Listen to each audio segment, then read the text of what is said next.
Yes, we are now. Okay, so more climate change. I think a lot more climate change in this panel, and another panel where I get to ask the questions. As you probably know, Lloyds, like everybody else pretty much, has been considering climate change in lots of different ways and in a lot of different contexts over the last few years. Earlier on, I mentioned our focus on climate change to date and the imperative to make sure we're accurately representing the current climate in today's models. But in this session, we're going to look further into future climate modelling and get into a bit more depth on climate condition CAT models and how they can be used in our industry. And I think we're going to get some interesting views and hopefully some lively discussion from this group of speakers. So here on my left, we've got Andrew Smith, who is the co-founder and COO at Fathom. Andrew has a master's and a doctorate in hydrology and is, I believe, devoted to making his research into flood risk open and available to as many decision makers as possible. Then we have Chris Ewing, who's head of client management at Impact Forecasting, where he's worked for almost 12 years, having also been a model developer. And Chris has a background in GIS. And then finally, we have Richard Dixon, who is head of catastrophe research at Inigo. Richard has a PhD in meteorology and well over 20 years experience developing, evaluating and using catastrophe models in the insurance industry. So I think we have three different perspectives to give you all here. So a bit of a risky strategy. I'm going to go to Richard first. So this could either go really well or we won't shut him up, I don't know. Richard, what is a climate condition CAT model? And is it true that traditional CAT models are a bit old hat? That's a nice loaded question. I actually took the opportunity because I thought to myself, actually, what the hell is a climate condition CAT model? Because I've heard it enough. And I've tried to make a single sentence that sums it up. So you can all mark me out of 10 on Slido if you want, I don't know. I put it as a catastrophe model that uses climate model guidance to augment its event sets. So I don't see a climate condition catastrophe model as anything structurally different to the CAT models that we all use every day. So there's events, spatial correlation, vulnerability, etc. And how you get to your climate condition catastrophe model, I don't necessarily care how you do it. It's either you use the result of climate model to alter your model's event sets, their frequencies, for example, using the result of climate model reviews to alter your model's event sets. So the Knudsen paper, for example, in 2020, that gives us a whole range of potential changes in hurricane frequency and severity. And I guess in a way there is a sort of a dream that one day we'll use output directly from climate models to give us a future view of catastrophe risk, complete with full events, for example. And going back to the second part of what you were asking, I've noticed that one or two are new entrants to the market, and they tend to rely heavily on climate model output, but they tend to lack the actual events or the spatial correlation that you get from a catastrophe model. You might be able to tell that the risk might be changing on the coast of Florida, and it might in a specific location. The risk might be changing a little bit more on the coast of New York. But how those two interplay is, I think, even more important than how much it changes at its individual location. So, and there's been one or two press releases that say that CAT models are really old hat. They've been around for 30 years. They're not much use for climate change. I think that's absolute nonsense, if you're honest. It's a perfectly good framework to be able to use as a first pass guess of what's going to happen in the future. The only sticking point for me for CAT models and how useful they are in the future is if climate change forces your wind footprints or your flood footprints to change in size in particular.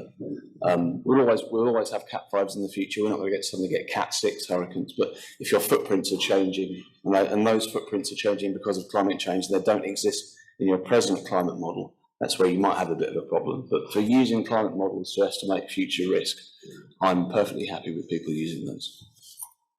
Great. Chris, can you tell us about what impact forecasting are doing in this space, and how we might actually get around this issue of perhaps wind fields changing in the future, how we could build that in? Yeah, thanks, Emma. Yeah, thanks for teaming up nicely for impact forecasting there as well. Thank you. Yeah, I guess just building on what Richard said as well too. So I guess looking at those different ways to kind of bring climate change into your view. So whether that's taking some of the outputs of the climate models into CAT models, but really concentrating on the spatial and temporal changes in the modelling, and then in the extremes. So Steve mentioned earlier actually some of the work we're doing with Columbia University around tropical cyclones. So that's not just looking at the frequency of how events may change, but also looking at how the footprints of events might change and the makeup of for US hurricane, if there's likely to be more precipitation type events rather than solely wind. But yeah, across the board from impact forecasting, we're really trying to look at strategies around handling uncertainty. So we've been into that for a number of years around the transparency of our models and how we cope with uncertainty. So climate change is just another angle on that uncertainty, if you like. So we want to kind of bring in that other dimension. I guess the other thing within our models would also be the adaptation part of the problem. So thinking about things like and that can be in the present day models, can't it? You can understand that and dig into the models there on the exposure side, infrastructure, things like ecosystem services, building codes as well that sit behind that. So we're kind of we're there. Whereas in a few years ago we were potentially not thinking so much about how future climate can be applied into our models. We're definitely building that in now, but also thinking more about how we can handle the uncertainty of the current models as well. Great. Andy, how are you using scientific research and climate data to derive your views of future risk? Good question. I want to make a point about this phrase climate condition, because it tends to grind the gears of models. It grinds Richard's gears, doesn't it? All physically based models are climate conditioned. They all use some form of climate information to drive them. Mm-hmm. When we're talking about future views of risk, we really are talking about really new science. Actually, building flood models today, regardless of future risk, is still really juvenile. I would argue it lags behind lots of other perils. The way in which we build models at large scales, even in quite data-rich areas, is still new. We're still writing new science on it all the time. So building models today is actually really, really hard still. And there's lots of uncertainty in models today as well. If you look at different model vendors, you'll get different answers from the models today, regardless of future change. And that's because when you're building a flood model of, say, all of America, you have to make decisions at certain points about how you represent things like river channels. How do you estimate extreme flows? What do you use as an input data set for pluvial risk? All those things will alter the answer that you get at the end. And I'm just talking about hazard depth, not the other components of a CAT model. So the science is really juvenile. When it comes to building future models, I spent my PhD trying to couple flood models with climate models, and it's very, very juvenile to say the least. The climate models themselves, I think the best way I can sum it up is that they're climate models. They don't actually represent the weather. They don't have weather in them. So you have to kind of bridge that gap. And when we're talking about new science, well, a lot of the time these impact studies try and do that, and there's various ways you can bridge the gap between a climate model and an impact model. But we don't know what the correct way to do that is at the moment. And the methods you choose to do that will alter the result that you get. So it really is kind of new research, new science. I think the CAT modeling world in this sector, this industry, has to maintain close ties with the scientific world. You have to work with climate modelers who a lot of the time I think are probably quite uncomfortable with how the outputs of models are actually deployed and used commercially. It's new science for sure, and we have to maintain those close ties with academia, and we do that, and we publish papers all the time on how we try and solve these problems from a modeling perspective. you guys are kind of a perfect example of academia and not commercial, but commercial model building for use in the industry. How do you close that gap between climate models and catastrophe model? How do you make that less scary to say a cat modeler who's happy using a current cat model, but who then hears that a climate model is something completely different? How can I take that climate model stuff and use it in my catastrophe model? I'm not sure I actually know the answer to that one. I will say that I don't make it less scary. I probably make it more scary. I'll just tell you the truth about what I think about these models, which is that they are very uncertain, and dealing with the uncertainties in a meaningful way is really, really hard. But transparency is absolutely critical. I think a few people have said it. I think Luke said it. I think Tim said it on the last panel. We have to be really transparent with how we build these models, because it will change in time. The answers will change, and then model users will start questioning why it's changed so much.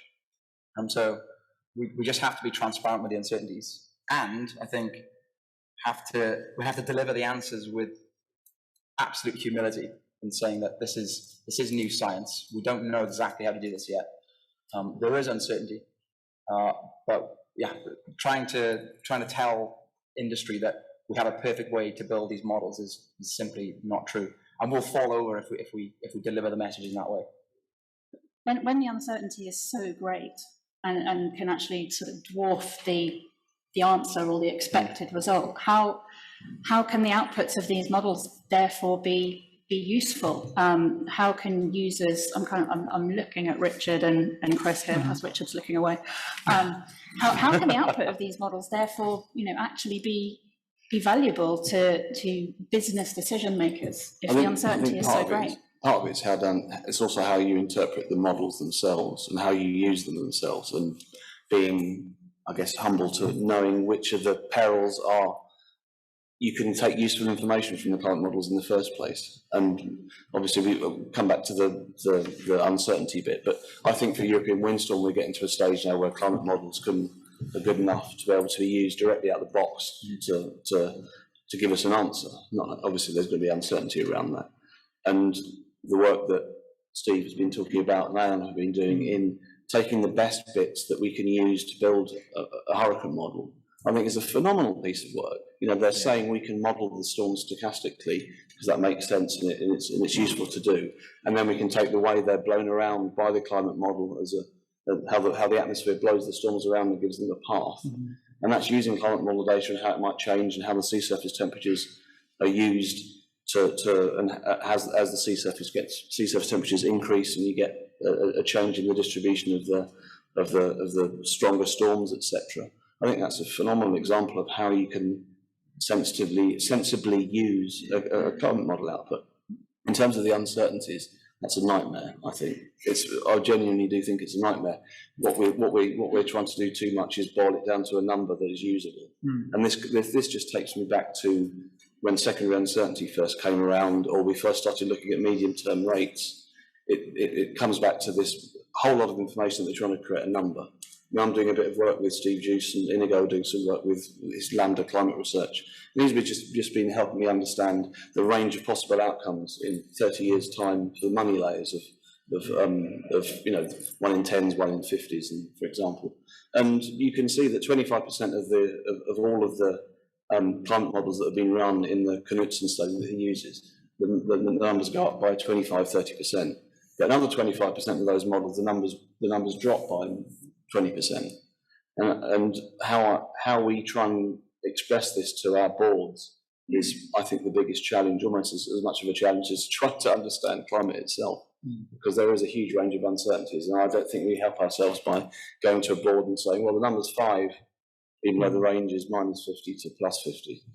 It's a similar problem to just the standard cat models, isn't it? Giving a kind of single point answer when really the weak sheet or the spaghetti behind that EP curve is a range of values. So it's almost projecting that out into the future as well. So yeah, it's really very difficult. Just going back to the climate condition bit, I mean, we're using global circulation models within our European windstorm model to inform a view of clustering. So it's like almost bringing that science into the models is also about just bringing meaningful research into how you build those models. So we're doing a lot of that. But yeah, it's a tricky. The uncertainty is a very tricky thing, isn't it? It's just trying to communicate that uncertainty and understand that it is one view or one pathway in the future. There's obviously multiple timelines, there's multiple emission scenarios, and trying to show that full range of uncertainty.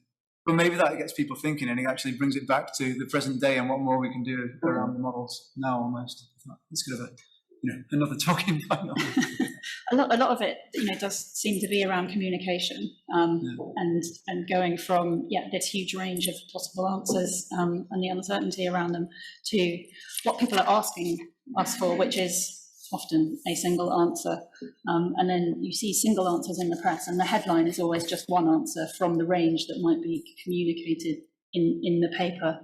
And I find that when I say to somebody, I can't answer your question precisely, but I can give you a range, they lose all kind of trust in it, because they don't believe you unless you're absolutely certain about your answer. How do you go about building trust? How do you go about building trust in your models and in your future views? So I think the thing we try to do at Fathom is just to publish everything, and publish everything in peer-reviewed journals. So just expose what we do to the best people working in our field around the world, and that, I think, has indeed some trust in what we do. Frankly, it's difficult as a new vendor, and particularly in this market, we've had access to little to no loss information. So building cat models is essentially something that's being done in an uncalibrated way in some ways. So we don't have lots of historical views with which to benchmark our models to. But actually, that in some ways maybe that's been a benefit, because we have to build models that are that represent the physics of the peril as best we can. But in terms of endearing trust, I think it's just transparency piece. Publish everything. Be honest about what we do. You can ask us anything you want about the models, or indeed read about it in detail. Yeah. Do you get a lot of challenge when you do publish stuff and get it peer reviewed? Do you get a lot of challenge, and then you have to go back and argue your point, or is it more it's been peer reviewed but nobody ever knows what the peer review was? Has anybody ever had something peer reviewed? There's always it's a long process, and there's always constructive feedback, shall we say? Yeah, lots of feedback. Often results in us having to modify how we do things, or at least consider the opinions of others. Yeah, it is a really constructive process, I think. Yeah. Just like to copy and paste Andy's answer, I guess. But I guess very similarly, I mean, the same process of that transparency and publishing, at least with academic partners or our own model developers sometimes as well, but making sure we go through that, that scientific, peer review process as well with the things we're building. And then just to note that as well, we're with Fathom, with input forecasting, we're collaborating on a few models as well. So our next generation US flood model will use some of the hazard from Fathom, and then hopefully we'll build that missing piece in terms of the vulnerability in the claims data, and bring some of that into the model as well. So. That's an interesting point, actually. I was thinking earlier, as someone else was speaking about validation, and we often, we do a lot of validation of our catastrophe models against claims data, and we try to learn every time there's an actual hurricane. We try to learn something about our cat model and what it got right, what it got wrong. But you can't validate a future model until the future happens, I suppose. And maybe in 50 years' time, we'll look back at Fathom's model from 2022 and say, well, did it have, it have this actual future in it? But I think if you can build a cat model without claims data, and then when there is an event, validate your model, and your model has done well, then that's a pretty good thing. Presumably, you do validate your current models when events happen. Well, it's a good point on the future modeling. It's like, in some ways, this is the climate risk space is the ultimate example of like snake oil salesman, right? There's no way of ever checking whether you're right or wrong unless you have a time machine. But in terms of checking whether the model represents events that happen, we do that all the time. I think in particular, our US model is probably the most validated model, flood model out there, and certainly in terms of hazard. We validate against real world events. We validate against local, very bespoke models built by the US government. We validate against claimed information when we can. And you see variety in model performance, particularly in terms of things like climatology. So kind of arid areas, our models aren't as good. And that's something that we see across hydrology, actually, for a variety of reasons. But that's useful information for model users because you can have more confidence in our models in some areas over others. And that's what the whole validation process tells us. And we actually try to validate all of our models. We try to check how they perform. In this space in particular, it's hard because, again, we don't have a great deal of access to loss information, but we're going to get it with you guys, right? I was going to say, you can make a plea here to lots of insurance companies to share their data. Can I say something else also, just in terms of validation? I mean, we as an industry, we're starting to see more entrants and more people using climate model data. But where do we get the climate model validation from? Who's the person responsible for scoring that the HADGEM model is an 8 out of 10 and the CCRM model is 3 out of 10? I spoke to one of the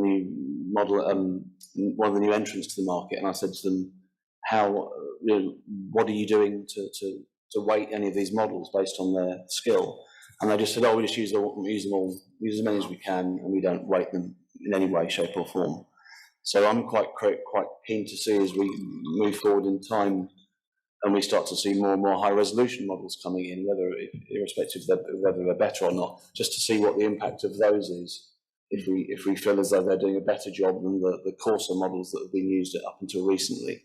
But again, I don't see, there is 1 or 2 papers in the literature where people have tried to score how the cat models perform based on historical behaviour, but I feel as though a lot of the time we're just using all climate models, treating them all as equal, which I think we shouldn't be doing necessarily. No, that's right, but it does make it hard to use the outputs. And we were going to speak about how customers, how Inigo, how people are using these climate models, and in what context they can be useful. And I was thinking about the Bank of England's climate stress test, where if you're not clear enough about what the sort of adjustments for climate you want people to make, then everybody's going to make different adjustments because everybody's climate model is going to say something different, and you're going to end up with a whole load of results that you can't add together because they're all inconsistent. Do you have any views from your customers or from yourself in your firms as to how people are using these models and what sort of decisions they are helping to inform? I can go first. There's an obvious one, and that's regulatory requirements. So regulators around the world are beginning to ask for this information. Is George still around? I'm going to make a plea to him that was made yesterday to try and get some consistency between the regulators. That makes things easier. At the moment, you have to try and build model frameworks that can answer different questions from different regulators, which is, we can come up with solutions. He's coming back in. Say it again. Must have heard his name. Yeah, consistency between the regulators would be great.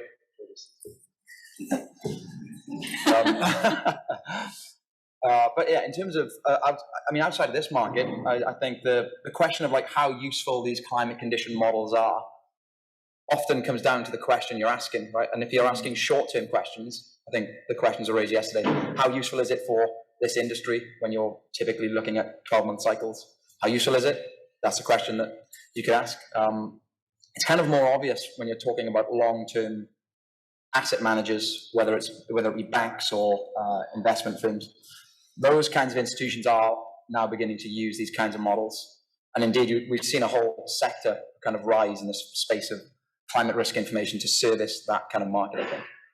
And that, to me, is kind of, I guess, a more intuitive space for these kinds of data. And we're seeing a lot of it, for sure. There's a big demand for this information. Makes sense.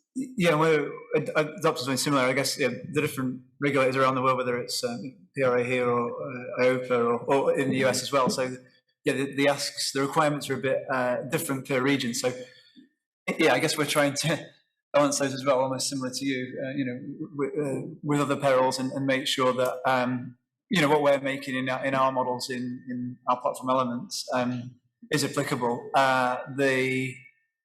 It's a challenge. There's also Aon and a few other people in the room are involved with the Whitehall Risk Network, and yourself, Anna. Yeah. So there's a piece of work there that's looking at the different regulatory requests, I guess, from around the world in terms of climate disclosures. So hopefully that research will come out and at least give a view on some idea of what a best practice could look like. Because I guess sometimes the requirement from the regulator may be not so applicable to a company that doesn't have access to the internal parts of their CAT model. So if you get a temperature and precipitation model change over the next 2030, 2050, 2070 and so on, how can you apply that to your, let's say, flood model and make it make sense? Increase in rainfall is different to how flood depth affects how flooding affects the properties. Yeah. Exactly. Did you want to add anything?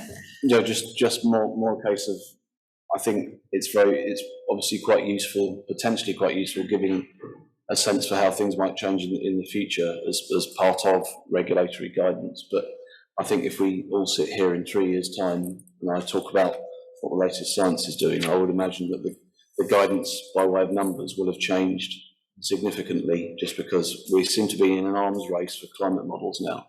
There was a paper last week that you mentioned the other day, Andy, from Inigo, saying we need very high resolution weather resolving models. But if these come around, I can imagine the guidance that we'll be getting for 30 years' time will be entirely different to what we're talking about here. And I don't know whether that means down or up either. And just alongside that, also, I would like to see a bit more discussion in the industry around just adequacy of the models for climate change today. I feel as though the models, when I'm looking at the hurricane, the medium-term views of risk we get from the vendors aren't doing too bad a job, actually. But whether or not that applies the same way for, I don't know, typhoon or flood or windstorm is another thing that needs to be chatted about. I'm going to jump in there. The good news, I know I often sound really depressing when I talk about this space. Some good news is that these kind of weather permitting climate models are possible and perhaps on the horizon. The Met Office have built some kind of prototype models. So they're essentially taking, and I'm butchering the space now, probably, but they've essentially taken weather models, so things that predict the weather, and run them in climate modes. We're talking 2-kilometer resolution climate models for the UK, and run them at the boundaries, at least, by GCMs. But they're trying to predict future weather. And as Richard said, the answers we get from those models actually looks very different to even the current generation of UK CP18 models. So in the UK, we have regionalized climate models that are 12-kilometer resolution, in many ways world leading. But the difference between those models and these weather permitting models is quite significant. We've only done this we've done a prototype study with the Met Office in the last 6 months. Just 2 catchments in the UK, so can't make universal statements. But the numbers that we get out of those models are significantly different to the model that we drive with the UK CP18 data. So as the climate models evolve, they do give us different answers. And unfortunately, in these 2 cases, worse answers. So it looks worse. But again, this kind of goes back to the point I made earlier about delivering these results with some humility and saying that they are the best we can do right now, because they will change in time. As the new models come online, they will tell us something else. And we just need to be transparent about that. It doesn't mean we don't do anything, but it just means that there is a large amount of uncertainty right now. That's key point, the increase in the resolution, like the difference between your climate models being quite coarse and your CAT models, especially for things like flood, being very high resolution. So I guess, if there's future steps to bring those together a bit more, that'd be great. Yeah. Need some more computers, though, I guess. Yeah, I actually think so. There was a paper last week that Richard mentioned. So it was led by Julius Lingo. I think they outlined how much money was required to build these weather permitting climate models. I didn't think it was that much money. Did you hear the response of the lady on Radio 4 who No, was no. interviewing her? Julia Slingo said it's going to cost 250 million. 250 million? She was genuinely outraged. And Julia Slingo had to mention to this lady that the Large Hadron Collider was 10 billion. Yeah. So this is whatever it is, 1/40th of the price Yeah, to save the world. It's bargain. A bit more than the 200k you said earlier. But Yeah, maybe that was an underestimate. I've got a quick plea for anybody in the audience to add questions if they would like to. But I wanted to ask around this, the fact that the science is constantly changing and we're learning new stuff about what might happen in the future. Does that then mean when that does change, and when the global climate models do change and get updated for the latest science, does that then mean that you have to completely rebuild your kind of downscaled version that we could use in the insurance industry at high resolution, or can you sort of factor, build things so you can factor it in? I'll go simply first and let the scientists talk after me. I guess it depends on what you want to do, doesn't it? So going back to the beginning, we were almost looking at ways we could, alter or adjust the current cat model. So maybe it's a bit more difficult for flood, but in terms of there will be a footprint change as well, won't there? But I guess, you're thinking maybe you could do some frequency changes. I mean, we do that with some of our models for severe convective storm in Europe, where we're looking at, the impact on frequency change, which is obviously quite a simplistic thing you can do. But I guess as you get into looking at how the footprints might change and how the makeup of the events might change, you're really looking at rebuilding or at least updating your cat model to reflect that. So it's quite I would say a big piece of work. I think it depends on the level to which you're using the client model output. That's true. If you're just using it to change your frequencies, it's a fairly easy thing. But if you're using the actual model output directly, then it's obviously a much different situation. What these are completely unprepared questions, by the way, so I'm going a bit off piste. But what do you think about the idea that you can incrementally measure the impact of climate change going forward? So there are climate models out there and condition catastrophe models out there that say we can tell you what your results might look like in 10 years time, 15 years time, 20 years time, 30, in those increments. Do you think that's a robust way to look at things, or do you think actually all they've done is go, this is what the climate is in 50 years time, and then sort of interpolate from 50 years future to now? Yeah, trying to tease out what is climate variability, what is climate signal is difficult. And if your increments are very short, then you're just going to be seeing climate variability. The longer you look out into the future and the bigger your time window, the better the chance you have at actually detecting a climate change signal above natural variability. It's difficult right now to tease out what is a climate signal over natural variability in terms of a 2022 climate. But as we stretch into the future, that becomes an easier task. But you need a sufficient window in that climate. So if somebody's telling you they can tell you the climate change signal on 5-year increments, then there's, I would say, undoubtedly going to be some form of interpolation going on there. I think also you can use ensemble climate models there to run 100 versions of 2020 to 2050 to see if you can tease out a signal from all the noise that's happening around that. I mean, I did it for you at windstorms from 1950 to 2010, and you can see it's just noise in each individual. If you look at a trend from 1950 to 2010 on ensemble number 1, some of them go up. Ensemble number 2, it goes down. Ensemble number 3 is flat. Add them all together, and you have this very subtle upward trend, which is a kind of a way potentially of separating out the noise from the signal from the noise you might get from just one individual run or one individual history. So I've got this image in my head of very similar to the wheat sheaf that you talked about, with secondary uncertainty on top of primary uncertainty in the EP curve, is that I can imagine this future trend for the climate as a simple line, but then actually around that line, you've got a whole lot of variability in each individual year. Yeah, I think with any of these, if and we've heard from other people talk about that, but the uncertainty, quantifying that uncertainty and showing the uncertainty, so you can't say in 10 years or in 15 years it's X. It's going to be a range, and just understanding that range. But yeah, and there's all the other things to talk about, isn't there? Exposure and the vulnerability we've not Yeah, I've enjoyed hearing people talk about that because it is really important. Like we often get fixated on changing hazard, but actually, depressingly for us physical modelers, there's more uncertainty in other components of a CAT model. That's what reality tells us. There's more uncertainty in vulnerability components. If we look at, so there was a paper published a few months ago that used a climate condition flood model in the US and looked at changes in exposure using a future flood model, but also looked at the US government's estimates of where people are going to live in the US. And actually, that paper showed that there was that the signal from changing exposure showed just people living in areas where they shouldn't be living was 4 times bigger than the climate signal, 4 times bigger. So yeah, we absolutely need to consider those things. And we've heard lots of people talking about inflation, which is a big problem. I don't know how to solve that. Some good news, though, to round off. So vulnerability seems to be getting better in time, is what observations tell us. So buildings are seemingly getting more resilient. But if you really want to get, as Chris says, a picture of what future risk actually looks like, you have a hazard, but then you have to think about, okay, where are assets going to be? How will they interact with floods when they occur? Because those things are also going to change in time.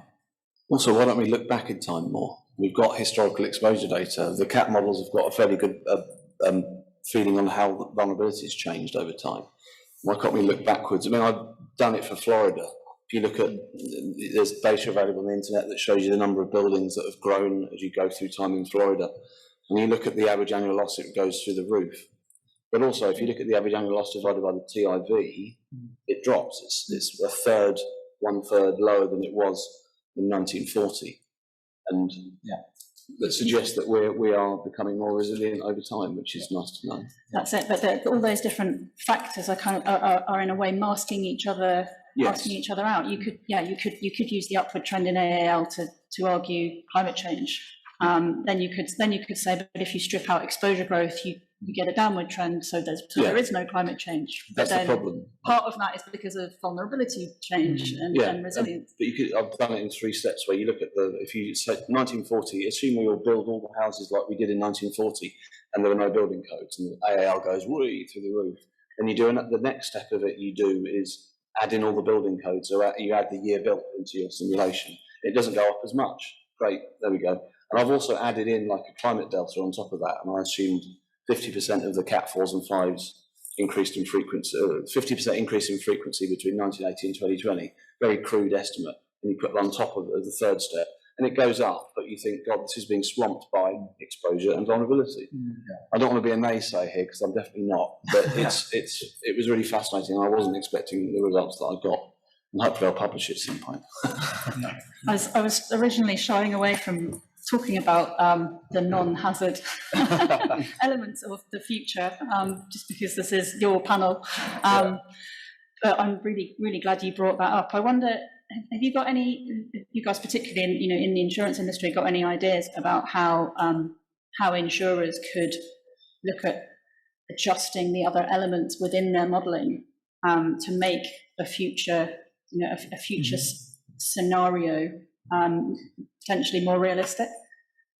I mean, they're there. So in the models that we build in impact forecasting, a lot of the features of the model, like any CAT model, really, you can go more into the detail of what's there now, can't you? You can make decisions on, well, let's assume in some parts of the US or anywhere, really, the buildings are actually more robust than the book, the portfolio we're running. So there's a lot you can do to look at the sensitivity of the models and the impacts of different exposure and different vulnerability. We're bringing things like custom flood defences into the model as well for flood, so you can look at those impacts and maybe for kind of large, complex industrial and commercial sites. And I guess trying to bring in views of our adaptation as well, and how that might impact the model loss. But you can do that now. That's not and maybe use some of those lessons that you might see from the model and apply that into how you maybe views around the wider discussion around risk management and climate risk management as well, to bring in not just the hazard piece but also the exposure and vulnerability as well. When you condition a CAT model for the future to take account of sea level rise, can you also take into account the fact that if sea level has risen, then some of the risks that are currently there, some of the exposures that are currently there won't be. Does that get factored into that kind of analysis? So we're starting to do that a bit with. It's kind of I like CAT modelling. I'm a physical geographer, but it's all about the social and the physical, isn't it? Geography. Bring more geographers to the world of catastrophe modelling. That's my call to arms. Maybe the wrong conference to do that in, but So sorry, where was I? I've just completely gone off of a geography take, but absolutely you can do that. I think we're starting to think about more of the economic role, urbanisation, and looking at some work we're doing in Central Eastern Europe at the minute in terms of population projections and where people might be living. There's no sea level rise in the Czech Republic, but that kind of idea of where people might be living and trying to, force that into the models almost. So it's a kind of future industry exposure rather than a now. But there's so many caveats around that, isn't there? You're almost trying to bring in, planning policy and how that might impact where populations move to as well. Yeah. The other thing is whether you get whether climate change is changing people behaviourally such that when Andrew hit Florida in 1992. Everyone just carried on, rebuilt around it. If the same happened now, would people suddenly start to think, hang on a minute, Florida is uninhabitable and you don't get the rebuild that you had after Andrew? People tend to have very short memories, right? These kind of events. Seem to forget about them very, very quickly. Yeah. Any questions in the audience? No, there's a hand over there.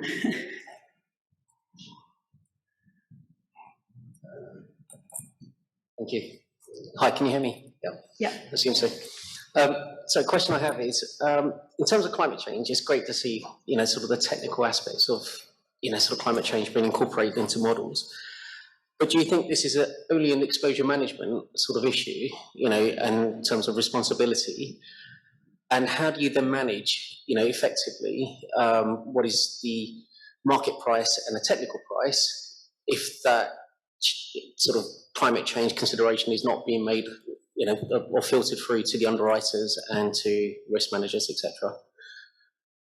So how do you stop the market price and the technical price from widening, I guess?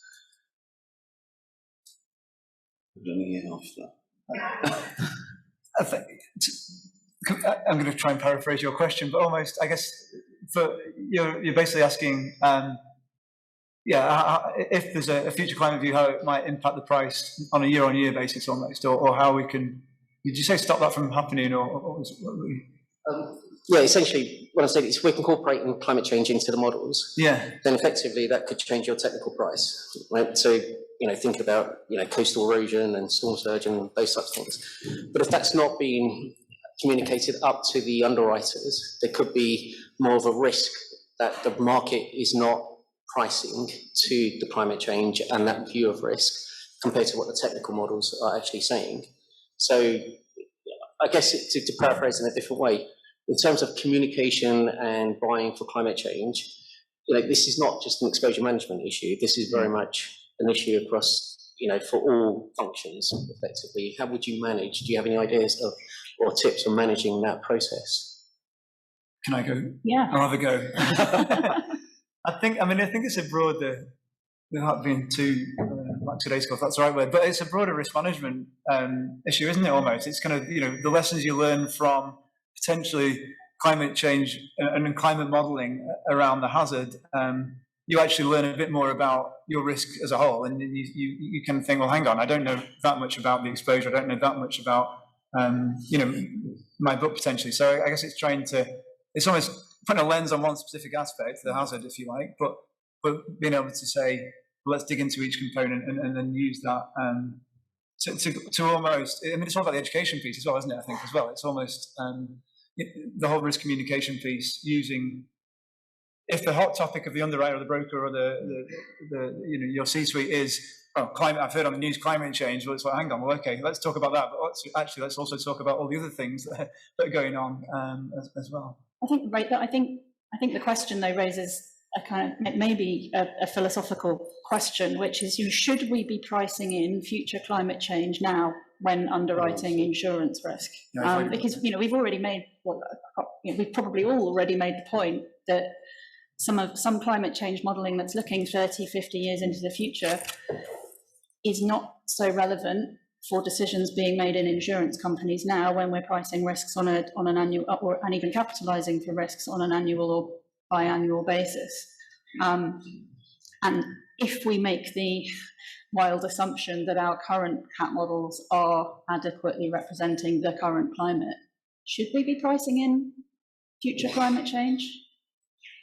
I know I've spent a long time talking about how hard these models are, but I would argue, yeah, I think it's useful to do. If only to kind of truly, I mean, I've been coming to conferences for years where the word uncertainty has been bandied about, but this gives us an actual mechanism to explore that, right? We're talking about, essentially, we're talking about uncertainty in a component of the CAT models. And this gives us a good way to explore that.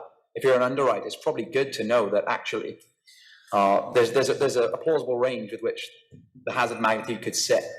And that exists right now. There's uncertainty in the CAT models right now. I think price it in, but show all the uncertainty as well, and then have a discussion around the uncertainty with your underwriter. There you go. Yeah. That's what we should do. Almost price it in, you know, show the impact, but then show the uncertainty around that, around pricing that in, which would lead to a bigger discussion. You price in the current uncertainty, then add in climate change, then add in some more uncertainty around climate change, and I think also it depends on how you work as a risk entity and how you work with your underwriters. For your example, I see no reason why you couldn't put two EP curves up there saying, here is your base view or the present day view, and here is a sleep easy, as it were, to say, here's where what it might look in 10, 20, 30 years' time.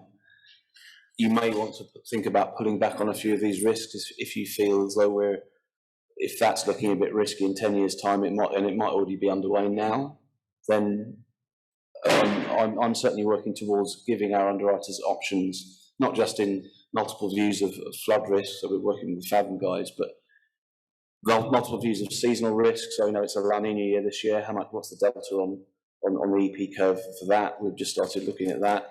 But I don't see why you couldn't say, whilst we're here, here's what it might look like in 10 years' time.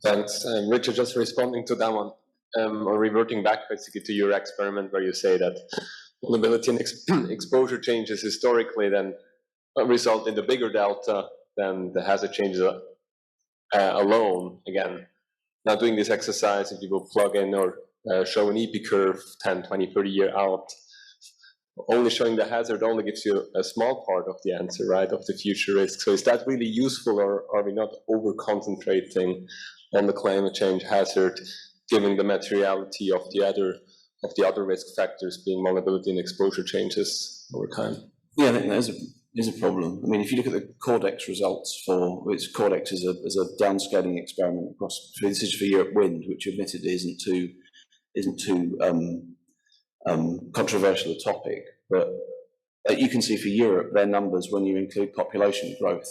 They have expected annual damage, and that goes up 50% by 2050 from 2020. But if you look at it from taking out the population change perspective, it drops by 1%. So that's my worry, and I actually came to this. I once had a quote. There was Freddie Otto, who's quite well-known climate scientist. She had a paper out, it was just a popular article recently that said, don't let climate change take all the blame. And what worries me to a certain extent is we're seeing these big deltas in loss changing, and people, it's the reason the loss is changing because the exposure and the vulnerability and the hazard are changing, but they're lumping all of that change into it's hazard's fault. It's all hazard's fault, which I don't think is always the case. Without sounding too much like a contrarian, because I'm not. We've got to worry about exposure and vulnerability as much as we do about hazard, and we do obsess about hazard. The good news from that, and very quickly put your hands up if you've got any more questions, because we're going to have to wrap up.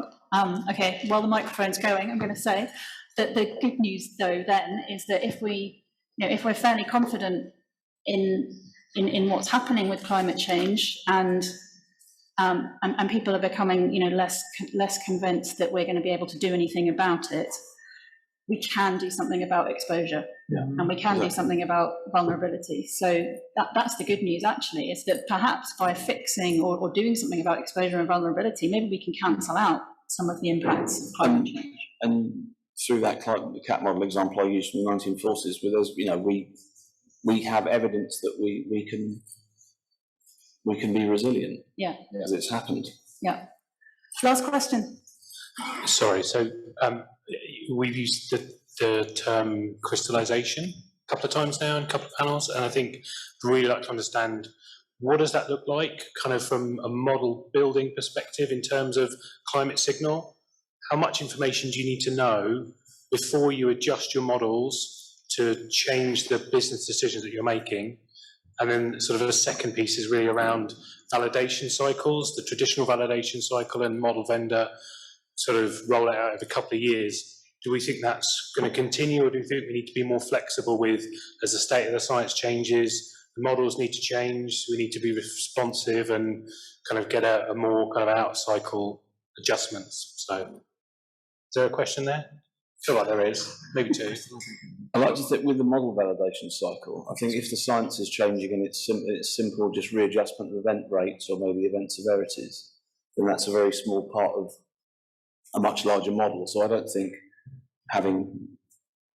being able to validate the climate element that is your sort of smallish delta should be too much of an issue. Maybe I've got it wrong. Yeah, and we're doing that type of process at the minute with our Florida and US hurricane model. We'll bring in foot into that piece as well. So every couple of years we're going to the Florida Loss Commission along with a lot of other model vendors and bringing in exactly that, new events and new science into that process. Was the word that you mentioned there crystallization? Okay, yeah. So I guess just in terms of, well, it's the same, it's almost from our side, this transparency angle and being able to delve into each component and show that. So I think hopefully we're all kind of showing we want to bring the science to the models that we're building and communicate the different components and the impacts that changes have, given that there is still a lot of uncertainty as well. So it's a bit of a balance how you do that. Thanks for a really good discussion. Thanks for some great questions. Thank you. Cheers.